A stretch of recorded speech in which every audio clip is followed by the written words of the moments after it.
I am also excited about this episode because I gotta get something off my chest, Uh-oh. to be honest. Welcome to the Uninvited Guest Podcast. Hosted by Samina And Marissa. We are the mother-daughter duo. Turn one of your little friends. Get ready to ditch the filters. We're trying to break generational curses. Here, the conversations must flow free because our real life interpersonal growth depends on it. So get ready to be a part of the twists and turns in our own life stories that could give any comic book baddie a run for their money. If you're up for some heartfelt storytelling that celebrates growth, resilience, and the struggle to keep going, you're in the right place. Let's get into it. Hello, my name is Samina. I'm your resident host, menopausal mommy, with 7 years until retirement, reporting from my home in Dallas. And I have open tabs that are ranging from fall decor and what do you buy your 30-year-old daughter for a birthday? Don't tell her. Well, I'm so glad you asked. I have a whole list right here. And I'm just kidding. I don't know. I mean, I know. I already know. You know? I know what I'm getting you. Really? Yeah, I know what I'm getting Can I know? No, it's not your birthday. Oh. You know, I'm very good about I know. waiting. You're so good about waiting, and you're so good at gift giving. My mom is like, I could have told her something in 2012 at 3:42 p.m. It was actually at 3:43, by the way. See? There you go. And she'll remember it. And then she'll get me the gift in the most creative, thoughtful, loving way. And I'm like, how? So I'm very curious to know and share. She's anti my best friend and her best friend. They're both terrible at like keeping anything gift wise a secret. Me like trying to look into your eyes like, what is It's not gonna happen. I know. Can't break me on that one. I love it. I think that's what's part of the joy and excitement for me is being able to know that I can keep that secret and I can curate it when I need to curate it. Yeah. So Yeah. You're so good at it. It's crazy.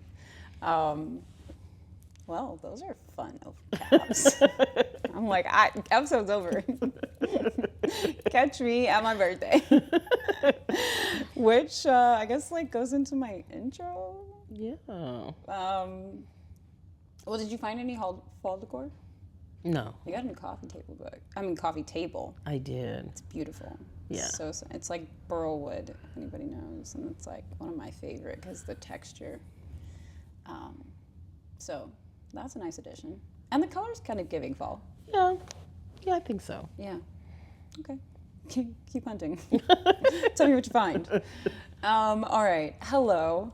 My name is Marissa. I am your resident host, Zillennial, with 3 weeks left until my 30th birthday. Which, of course, that's why I'm like, but Yeah, I really know. 3 weeks left. Reporting from my mom's home in Dallas with open tabs ranging from, honestly, prayers. I like that. Yeah, and Any specific prayers? not a specific prayer. I'm just relearning how to pray. Not to say that there's a way to pray, right? Because praying is essentially just talking to God. But I want to know how to pray specifically over things with like a focus, like an intentional focus. So whether that's clarity or discernment or salvation, I'm just learning like specific prayers. So I don't feel lost, because I think right now, in almost being 30, I'm just so overwhelmed. I'm still just so overwhelmed by life. It could be good, it could be bad, it could give confusing. And so I think when it comes to my prayers, I get lost in what I want to talk to him about, because I'm just like, there's so much I want to tell you. And so if I'm just open to that guidance of, yeah. I love that. Yeah. So prayers have been, my partner has a book called Prayers That Prevail, and he opens it every day. So I believe I should also like look at something, you know, like he definitely inspired me in that way. Good. We love that. And then another open tab. I honestly don't have another open tab that I can think. Oh, no. So I just went to this event. It's friendship. Improving friendships are ways to be a better friend. And that sounds like a strange open tab, but again, as you get older, you're finding everything requires a little bit more work, a little bit more intention. And I was recently invited to a community group via my friend. And the conversation at hand was about friendships. And I just realized that there's so much I don't know about how I can be a better friend.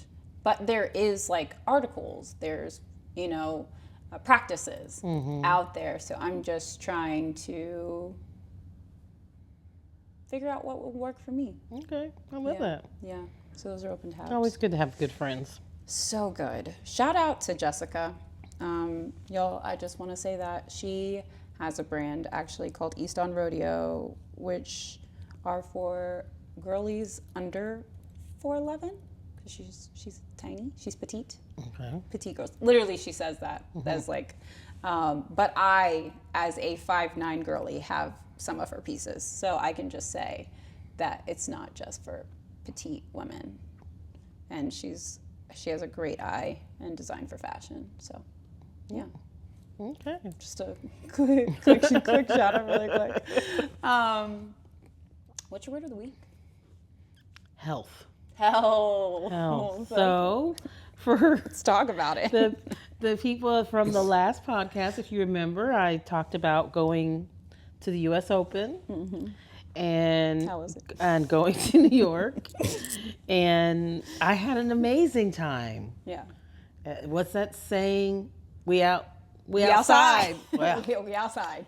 I was outside, and then when I got back home, I found I had COVID. She was inside. Yeah, I was inside.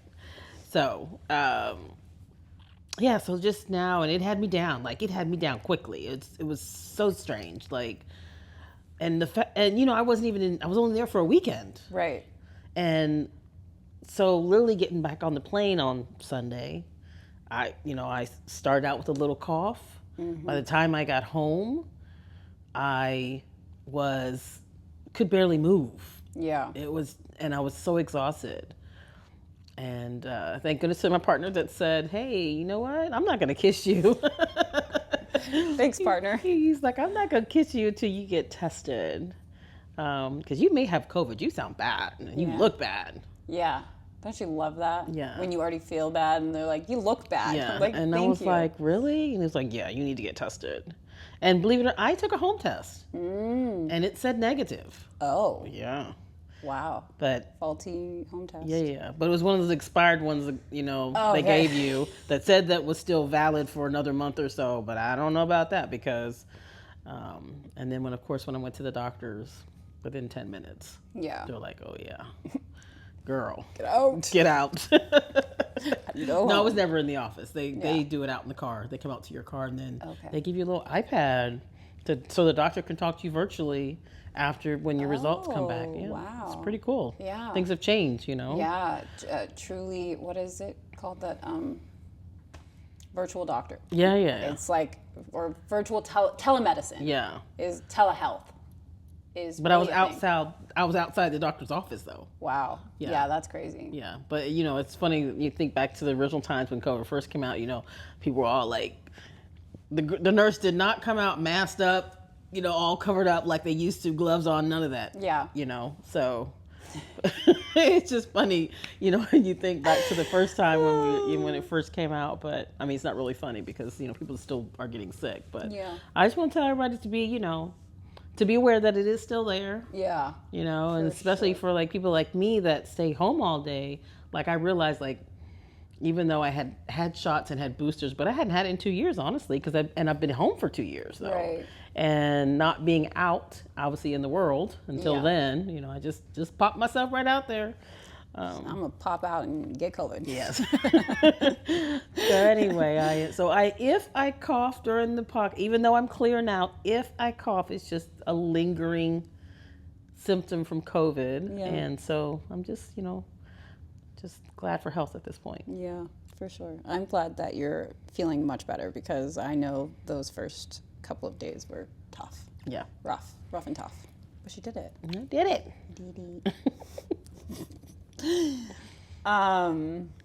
Okay. You? Oh, Your word of the week. my word of the week. I'm excited. Oh. I'm excited because I am working on a project that I'm just going to keep between me and God right now. But I'm also fasting with my church. And I just felt confident. Like he gave me the confidence to start step one, to like take the first step in working on this. And I pitched it and I got really good news. And Love that. I just am thrilled that he made it happen. Yeah. Because it's like, okay, well then this is kingdom work and I got to keep working and it's going to get harder, but I'm like, hey, you ordained it, so you're going to give me the strength. Yeah. So yeah, I'm really excited. I'm excited for you. Yeah. Not necessarily the fasting part. I wish I could do that with you, but Yeah, it's tough. I fasted before, and I did water mostly, and I tried to do like nuts and grains. But yeah, fasting is interesting. I'm doing sun up to sundown, so I'm not completely water, but I really try to keep it to like one meal wow. a day, just Good so for I you. can hear from God clearly and Yeah. know and not focus. And one thing like I'm realizing is like how much time, and we were talking about this in Bible study yesterday, like how much time we think about food or plan our day around food, whether that's like prepping for the cook, like for you to cook a meal, or like you having to allot travel time to get to the restaurant, or ordering something, which is like seems like the convenient option, but then you're stuck scrolling DoorDash and Uber Eats for like 30 minutes because you can't decide what you want to eat. Right. Then you got to wait for it, and it's just like this never-ending cycle, and I'm realizing how much time I'm like spending on food, which is Now I'm curious, how does that work with children? it's tough. Obviously, the kid still has to eat. Right. Yeah, And the child is not fasting. the child is not fasting. Okay. Yeah, I personally wouldn't make that choice. If my child ever wanted to, I would encourage them, but also the church encourages like types of fasting. You don't have to just fast food. You can, and I don't mean like fast food like convenient, but like you don't have to fast From food. from food. You can fast from social media. You can fast from alcohol or whatever your vice is. It's pretty much just like, what is your thing that you think you can't live without, and try to purge that out and give it to God and let him put it on the altar and just say like, please remove me from idolizing this thing. Got it. So me, I'm also restricting social media use Got it. because I will get in that. Got it. Yeah. So yeah, I think I would encourage it, but just not food Got it. factor. Yeah. Which, I mean, this is a mother-daughter podcast, so it's always kids related because I'm her child. But I am also excited about this episode because I gotta get something off my chest, Uh-oh. to be honest. I've done this dating thing a few times. And I've specifically done this dating thing with a partner with a kid once before. And you've done it. My dad had a child before I was born. And so I then started to think about, like, because my partner and I have plans to grow our family one day. Not today. Today's not the day. But we already have our little one, who is my bonus child. And obviously, as a bonus parent, you have to respect the boundaries and the rules and just the style of parenting between the biological mother and the biological father. And then you just come in and like sprinkle your magic dust on where you can, right? But we've in talking about wanting to have our own kids together, we've realized that we're going to parent different than how we're parenting my bonus child. Right. With him and the biological mother.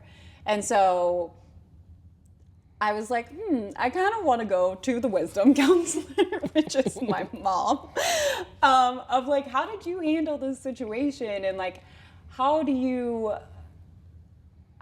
pick, for the people that aren't dating a already dad or an already mom, how do you pick a partner and then know that their character traits are going to translate well into being a good parent? Like, what are the green flags just across the board, in your opinion? Well, I mean, I think some of it has to be being a kid themselves, right? Yeah. Oh gosh. Yeah. I mean, they have to be able to have fun and like, yeah, and enjoy just life.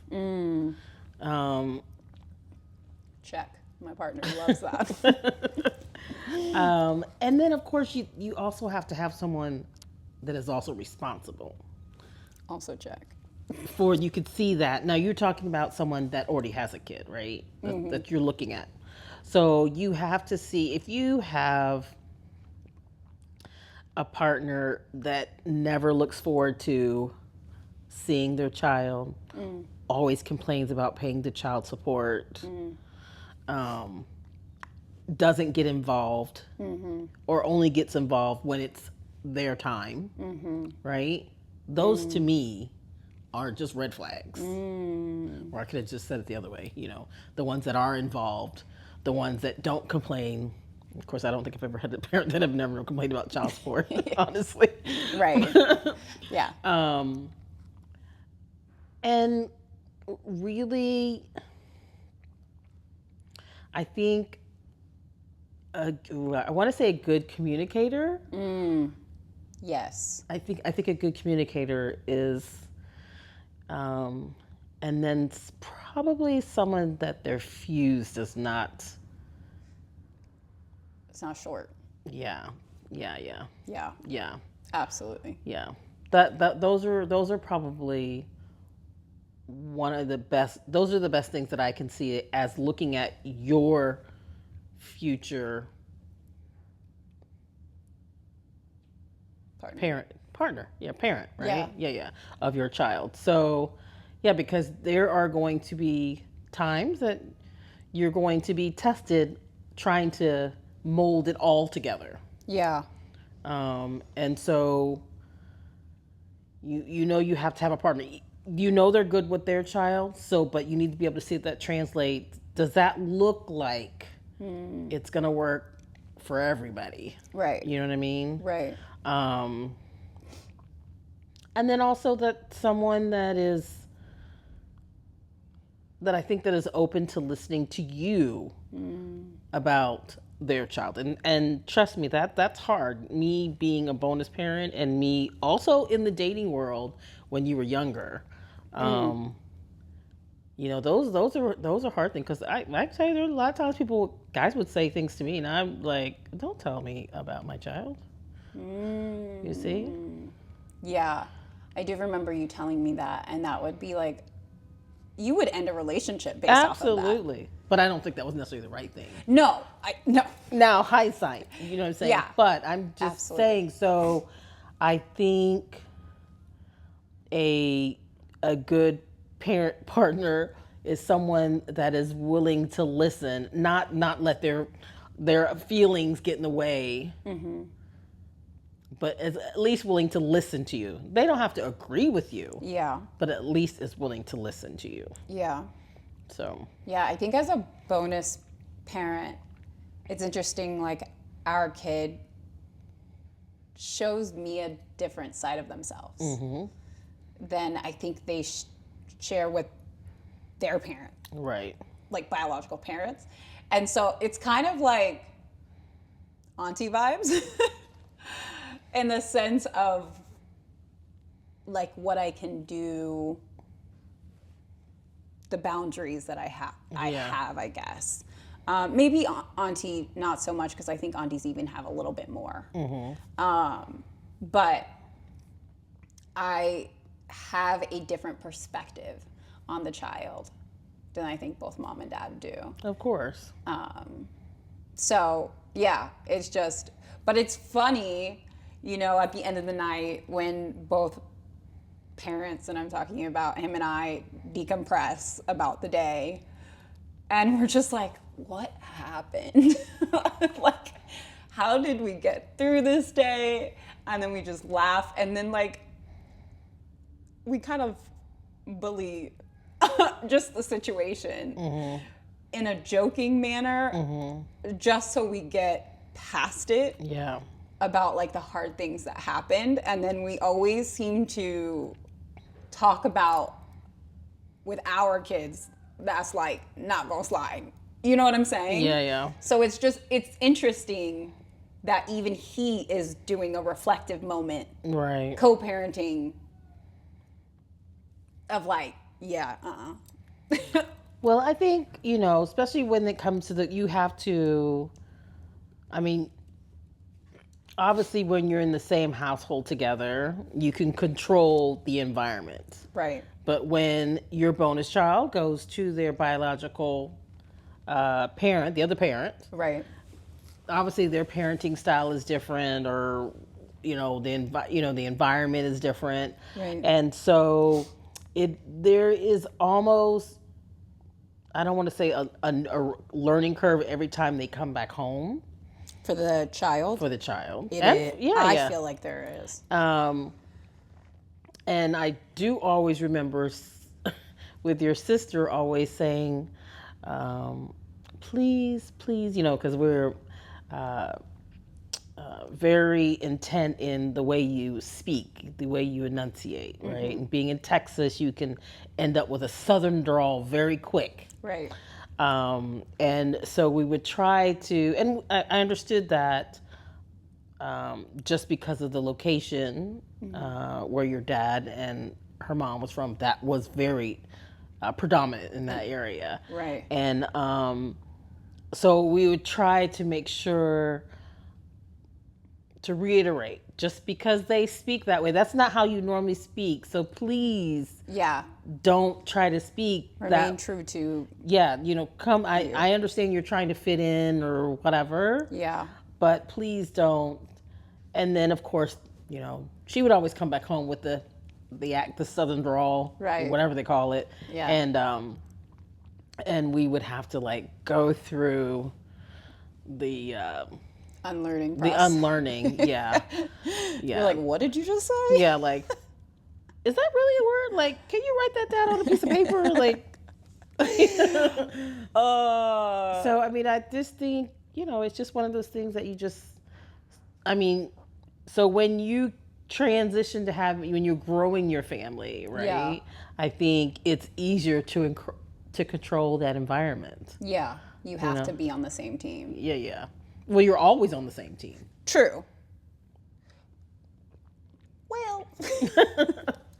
I'm saying you don't have an outside influence. You don't have a third influence. Gotcha. That's what I'm saying. Yeah. You know what I mean? Yeah. So you're all, okay, you're right. You may not be on the same team because of course, you grow up differently, whatever. You have different influences. Mm-hmm. But at least you can come together, hopefully. Yeah. And that unit stays the way you're raising your child, stays in the home or wherever your location may be. Yeah. So you don't really have that outside influence. I also do feel though you will,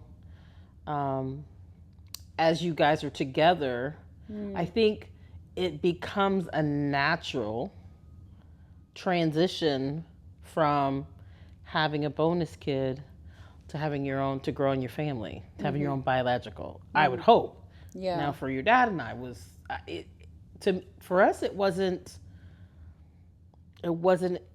hard at all. Like, why do you think that is? Like, I mean, we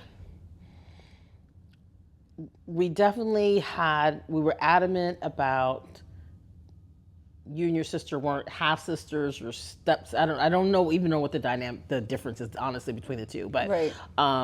That you were sisters, and we always wanted you to know, I don't care what the outside world said, that you were sisters. And we raised that you were sisters so that you would never say, no, that's my half sister or whatever. Right. And so I felt that was a easy transition, letting her know, and we also established that, and letting the outside world know, you know, that we are a family.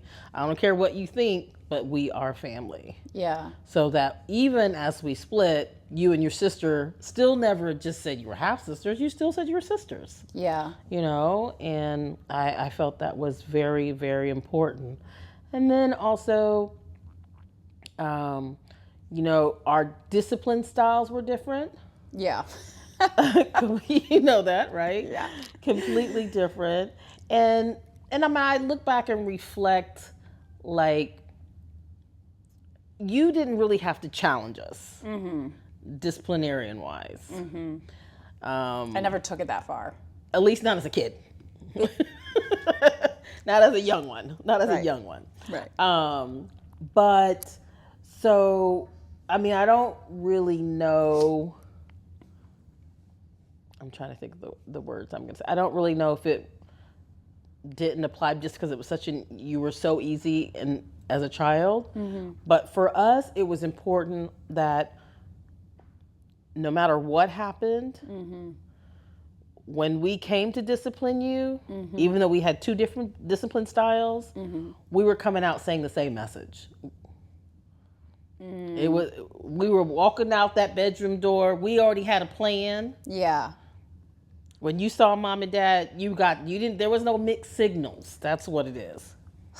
Which is so key. Yeah. It's so key. Yeah. Like, I think, that's, I won't get too personal for the sake of, the privacy. But, like, it is very interesting, like, growing into being on the same team when there's 3. And then I can't imagine when there's 4.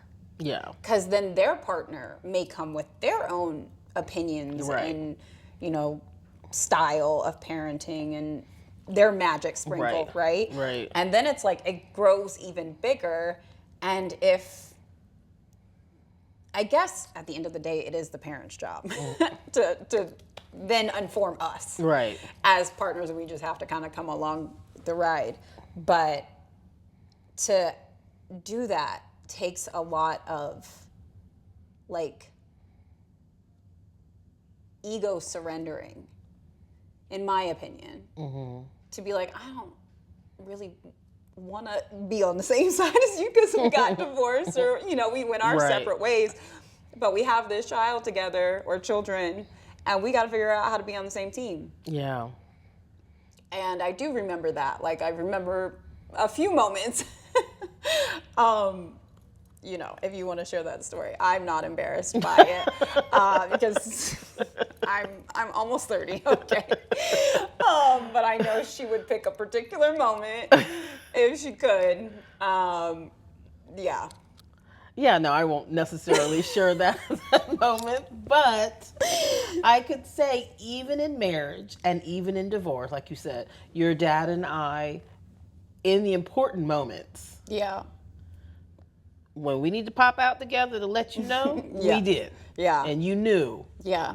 And it's, and it's hard. Like you said, you do have to surrender your ego. It can be hard, but eventually, as adults, your personalities. Mm-hmm. So whether it was, I didn't necessarily agree with the way your dad parent, but I agreed on something needed to be done, whether it meant I was just present. Mm-hmm. I could have been silent, but I was present, letting you know. Right.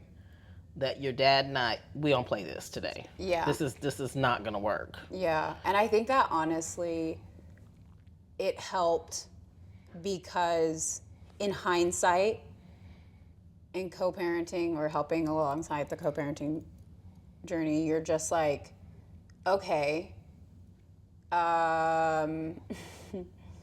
got to be on the same team. Mm-hmm. And I crave that, I think, because that was my default childhood, and you realize that the child can't manipulate the situation when the parents are on the same team. Absolutely. Otherwise, look, I'm going to just say it as a kid coming from a divorced household. You can manipulate the situation as a kid if the parents are not communicating. Absolutely. It's just human nature. Right. And kids look at it innocently. Like, At first. And then when they see the power dynamic. Right. And that the power, which a child should never have that much power. Mm-hmm. But if you allow for it to go on too long, which I think you both noticed, it clicks, and then you're like, no more. Right. We got to be on the same team. Right. But sometimes it never clicks, and then you're just in this ever-evolving battle. And I think that's the whole thing is like we as adults should get tired of the battle. I mean, don't get me wrong. In the beginning, it's tough being a bonus parent. I mean, we had to sit down many days. This is pre you being born and after you being born. More so before you were born, because we were just both getting to learn each other's parenting styles. Yeah. And of course, for me, I was a new parent. I really didn't know what I was doing, honestly. Yeah. So I was just kind of winging it, but I still had feelings on the way I felt things should be handled. Yeah. And your dad had his opinion on the way he felt things should. And, but for us, it was important. And we had already settled it before you were born. I know that for a fact, that we were going to come out together as a unit. Yeah. Even if we didn't necessarily agree on everything, what we showed you as kids, when you were kids, we were definitely coming out together. Yeah. And your dad never made me like it was pretty much if I said it, then that's what goes. Yeah. He wasn't gonna let your sister manipulate me. He was gonna put his foot down, and that was important because that also let me know, as the partner, as the bonus parent, that we're all in this together. Yeah. Yeah. So, you and Dad got tired of the battle, and eventually just came and popped out as one, even as, divorced. For those families that don't get tired, for the parents that don't get tired of the battle, and the parenting styles end up forever being different, and you have your own biological children how do you, because if this parent has one parenting style, and how you talked about the transition, right, from parent to parent, there's some unlearning that they got to do to get back into the rules of your house. How do you parent like one kid one way and then the rest of the kids the other way?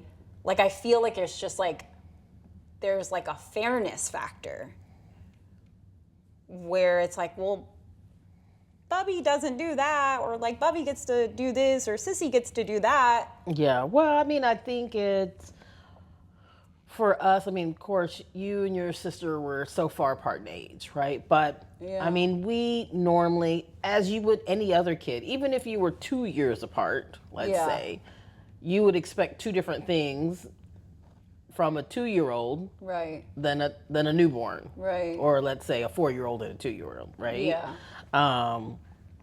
So we tried to take it from that angle about the whole fairness thing. Like the age. Because there's definitely, unless the kids are of the same age that but they can't be if you're bringing in one and then having one later, right. you know? So for us, it was just about figuring out what was appropriate for what age. Yeah. And we did have a lot of those discussions, you know, because of course,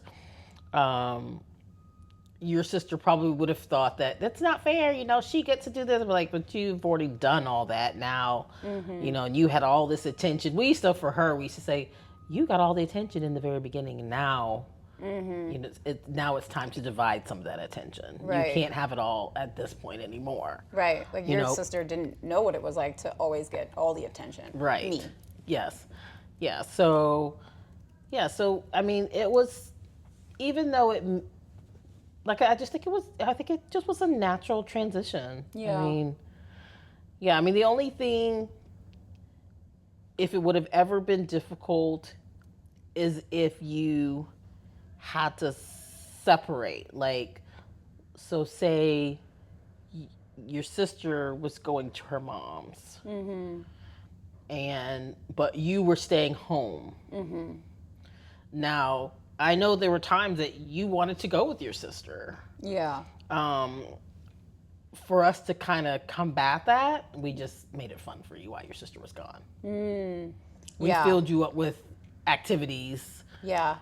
So that way you wouldn't feel like you were missing out. Yeah. You know what I mean? Yeah, I feel like that's key, because there's like, you know, I think if you don't agree with the other parent's parenting style, you're not going to want them to influence Correct. your kids, because then they might come back and try to push. Or maybe the other parent doesn't want your kid to come. That could also be. That is also a factor. Correct. Right, which then you have to explain to your kid. So instead of explaining that, it's just easier to just, like I said, fill the biological child, your natural children together with stuff to do, give them other activities to take that pain. I don't want to say the word isn't really pain, but just take that emotion away. Yeah. That's true. Or like, I guess like supplement the emotion. Yeah. Because it's like, yes, you can be sad, but you can also be happy. I'm a big advocate for understanding that our emotions aren't just like single. Right. You know, very rarely do you only feel one emotion at a time. Right. So yeah, you have to juggle those feelings. Yeah, and I mean, in today's society where you can normally at least FaceTime, it could be easy, you know, but for you, we would like let you write a note to your sister, and, you know, we'd even like buy your sister a toy for when she came back that you could play together. We would do something simple. I don't necessarily remember that, but I guess because they weren't bad memories. Right. You know. We tried to make it fun for you. That was so. I'm sorry, they're doing construction, and it's so loud. Well, if you don't hear it, it's shout out to editing. But you're probably gonna hear that one. But yeah, you all definitely created those good memories. So thanks. That's definitely great advice. I think just overall, because you know, these conversations are happening in households more often than we probably think about. Yeah. Or feel like we can relate to. Right. You know, so many times people are like, I'm so isolated. This is such a unique, and I can't talk to anybody about it. But then immediately I was just like, oh wait, my mom's been here. Like, yeah, it's been decades ago, but like, there's still feelings around that. There's still like, parenting styles of like that you normalized because of the unique situation that you were in. But again, unique to you because you made it unique, but it's not necessarily unique to the world. Right. And I think, in my opinion, why I just love you so much is that like I can't have these conversations so freely so that it's not stigmatized. Right. Like instead of feeling like I'm an outsider or isolated, I'm just like, let's just go to mom. My little walking encyclopedia of experience. Well, I'm glad I was there for you. I'm glad I was able to test it out, test the waters, and see. No, I mean, I don't regret that at all, honestly. But I'm glad I was able The to. litmus test. I'm able to pass on some kind of some wisdom, and yeah, and definitely don't feel isolated. I hope you find your own community too, honestly, because 30 years ago, it was isolating. You know, we didn't have the World Wide Web to just Google. By the time the AOL man came up, you were exhausted and forgot exactly what you pulled him up in the first place.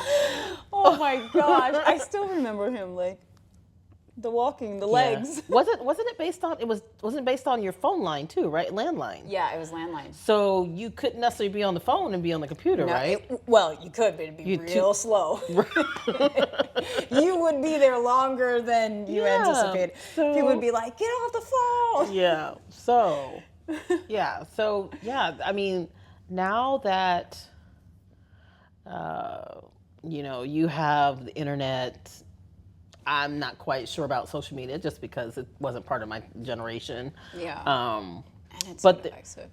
Yeah. But I mean, but there should be a way to have some kind of community now that people are more open and honest about their feelings and what they're going through. Yeah. You know, I definitely felt isolated, even though it was a great experience. Yeah. But I still felt there were a lot of things at times I was struggling with how to make it all work, you know, and not feel guilty. Because there were times where I'm like, I don't get it. I don't get a minute off. You know, I never, you know, that's when I felt guilty. It's like, I don't get time off. Yeah. And you know, a lot of people were like, oh my God, you have it so great. Your family's beautiful, blah, your kids are beautiful, blah, blah, blah, blah, blah. And I was like, but you just don't understand. I'm literally exhausted. Yeah. It's so funny. I think in the last episode, you were just encouraging me, or you were telling the audience, anyone listening, that like, while you're young, while you're single, you know, go do these things. She wasn't joking. Yo, I don't have the additional energy to do anything else. And I feel like it's impacting other parts of my life, which is, again, why one of my open tabs is like friendship, right? And it's not necessarily impacting in a bad way. It's just changing it in a way that I just didn't anticipate. And all of your time is like sucked into your family unit because you want it to work. At the end of the day, these are the people that I'm like ride or dying with. Like really, honestly, truly. Like my last breath will be with you in my presence, hopefully. Yeah. You know? So, yeah, it is very exhausting, and I give you full credit and praise for doing it, because If y'all are watching the video, I am like just grabbing onto my app because it's tough.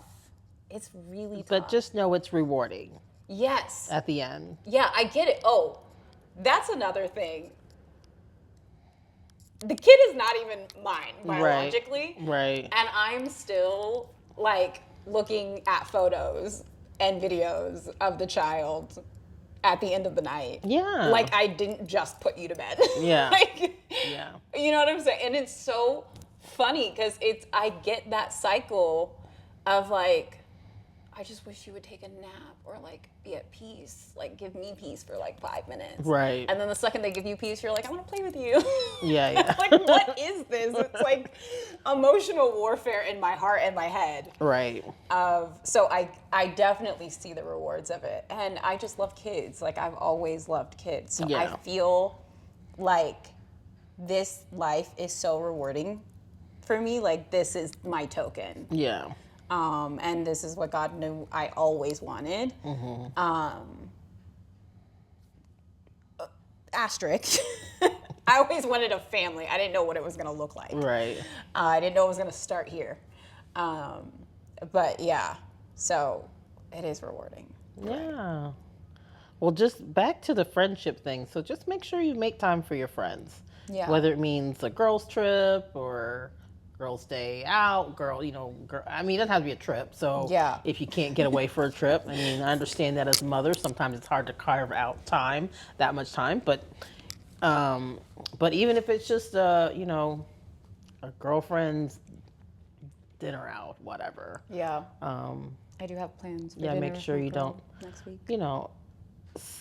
Because your girlfriends will come important at some point. Yeah. Because you don't want to get lost and Yeah. then realize you've lost your girlfriends, Yeah. especially your true friends. Yeah. You know what I mean? So, I mean, take that back. Your true friends will still be your true friends. Yeah, I was going to say, I think... Through all the seasons, your true friends will be your true friends. Yeah. But, I mean, I still think it's important to know that you still have another part of you. You're not just Marissa. You're not just M. Yeah. You're not just Yeah. a partner. You were someone's friend. You were someone's daughter. Yeah. All those things. So trying to balance it, it does get tough. It does get tough. But just make sure you make time for you to sometimes reset, recharge, whatever you want to call it. Yeah. Yeah, I'm definitely figuring that out. Yeah. I think it took some time for me to retreat to figure out how this would work, if this would work. Yeah.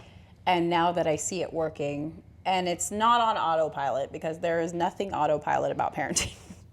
Correct. Or being a partner to anybody. Right. And friendship, I think, also have to look at the same way that it's not autopilot. It's getting back to that, Right. that's important. But I think this could be a whole conversation for a whole different day. I definitely agree. But I just wanted to put that little side note in there. Yeah, but for those that joined, I hope that you all feel a little settled and affirmed that through this journey, if you're going through something similar, that there is a path forward, and it's a beautiful one, even though it's challenging.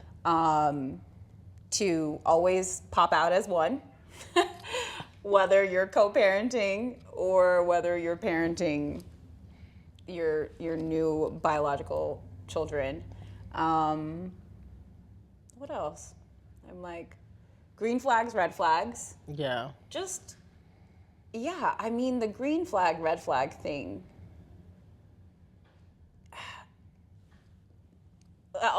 You shared this before, but like when you ask for a man, you ask for tall, dark, and handsome. You say you got tall, dark, and handsome.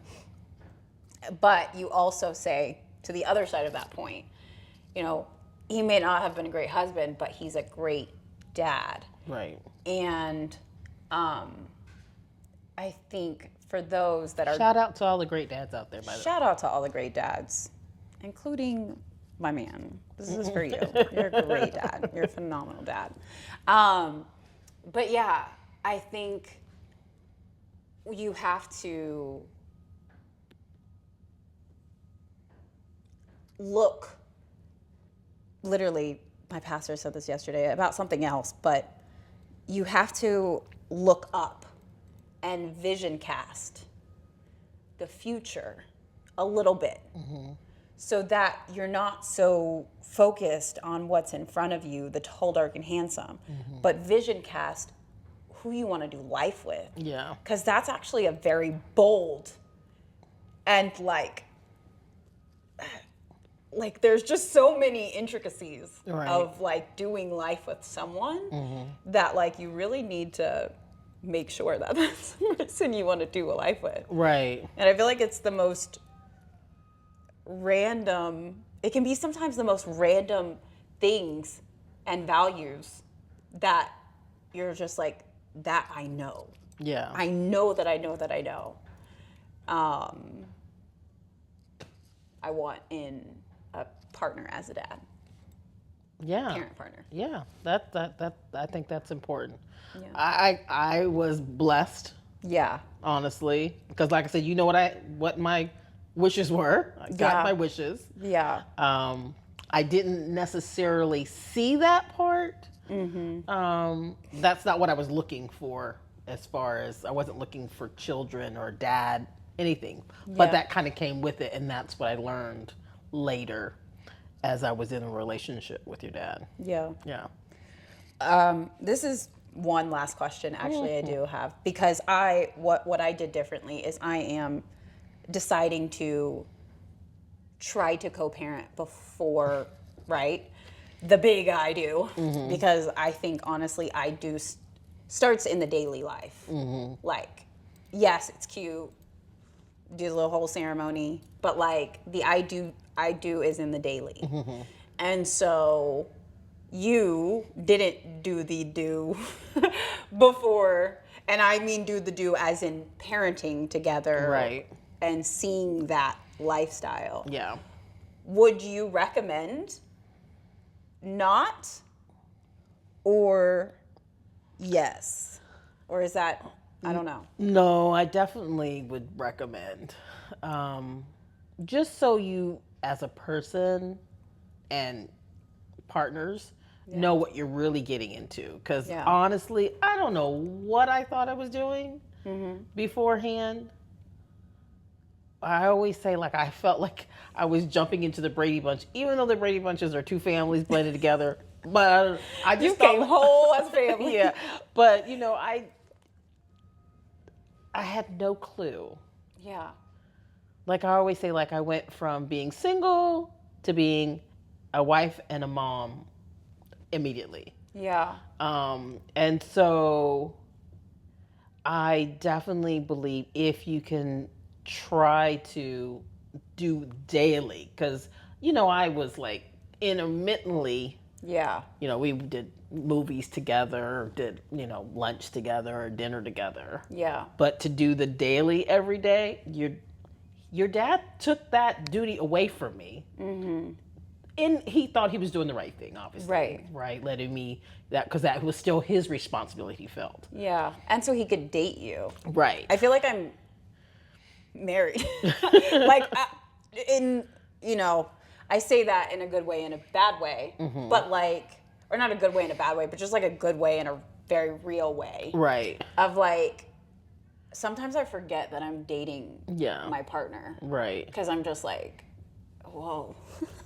Well, and that's when I say it's important that when see that's the positive of having a bonus child, because you actually get time off. Yeah. Hopefully. Yeah. Right? Right. So that's when it's important that you can actually date when you have your time off. When you have your own children, it's not necessarily that's not necessarily the case. Yeah. So at this point, it's a great thing, because not only are you're in it, right? You're doing it on a daily as far as parenting. Yeah. But you're also getting the time to actually date each other. So you're doing both. Right. Yeah. Right. So you're really getting to see what life is like. Me, I had no clue. I had no clue. I always say, like, you know, even though The day I got home from our honeymoon, I was looking for schools. I had no idea what I was even looking for, but I knew I was You were looking like, for a private school. school. What does that mean? Definition of school. Does it like have to look pretty? I mean, Yeah. What am I exactly looking for? Yeah. And because most people don't look for schools for their kids until after they've at least birthed the kid, or if they've talked to other parents through the birthing through the time that they're carrying the child, and they start learning about, have you looked at this school or looked at this school? They need to be on some kind of list. Yeah. Right? I didn't know any of that stuff. Yeah. I just knew that when we got off the plane, the next day we were looking for schools. Yeah. I had no idea what I was looking for. Yeah, it is quite jolting, I will say, to not have the ability to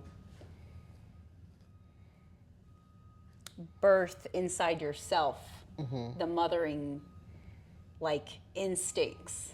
You know what I'm saying? Yeah. Like for them to start rising. Right. And it just you're plowed into it. Right. And whatever situation may be at hand. Right. Because I think it's funny. I think I actually I know I'm going to have my own children where I will be able to do that. But I do find myself mourning a little bit sometimes at the fact that I just have to jump in.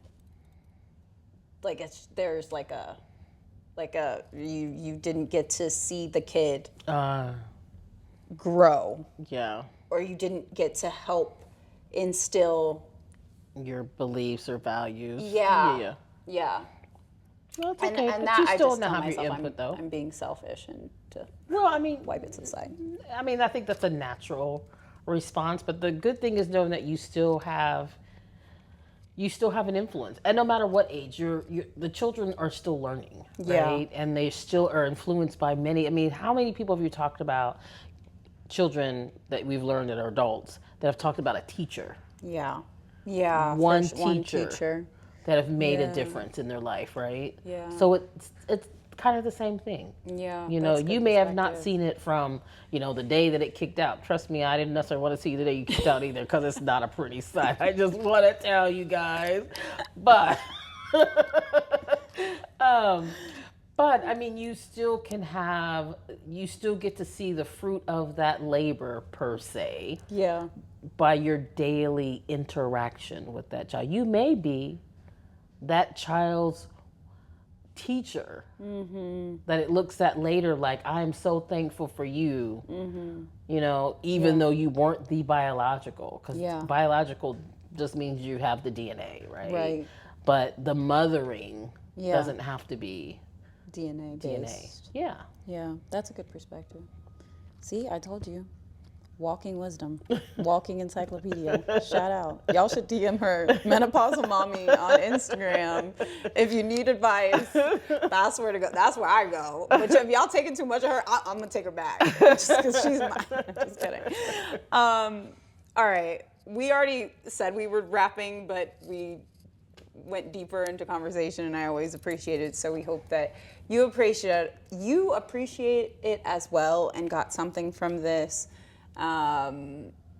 Please rate, share, all the things. Set your notifications. Set those notifications. We have new episodes out every Thursday-ish. I'm getting better.